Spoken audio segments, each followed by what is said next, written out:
हल्ली आपण एकमेकांना भेटतो पण फारसं कौतुक एकमेकांचं करत नाही. त्याला म्हणतो आपण लॅक ऑफ अप्रिसिएशन.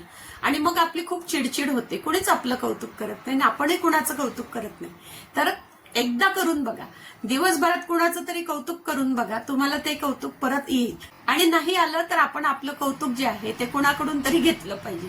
उदाहरणार्थ की आज मी कशी दिसते आहे हे स्वतःहून जर आपण विचारलं तर लोकांना काहीतरी तर प्रतिक्रिया द्यावी लागते. प्रतिक्रियेची वाट सुद्धा बघू नका, परंतु त्यांच्या बॉडी लँग्वेज वरून तुम्हाला कळेल. किंवा लोक इतके मेकॅनिकल झालेले आहेत, इतके रोबोटिक झालेले, इतके ते बिझी झालेले आहेत. कौतुकाचे शब्द आपण बोलायला हवं हे त्यांच्या लक्षातच येत नाही. त्याच्यामुळे थोडंसं गंमत म्हणून त्यांच्या लक्षात पण आणून दिलं पाहिजे की आज मी कशी दिसते आहे, आज कसं वाटतं आहे, हे चांगलं वाटलं का, हे माझं कसं आहे, मी हुशार आहे की नाही. अशा प्रकारचे काही वाक्य जे आहे ना ते स्वतःबद्दल पण आपण वापरले तर लोक कौतुक करतील आणि पुढे जाऊन आपल्यालाही कौतुक करण्याची सवय होईल.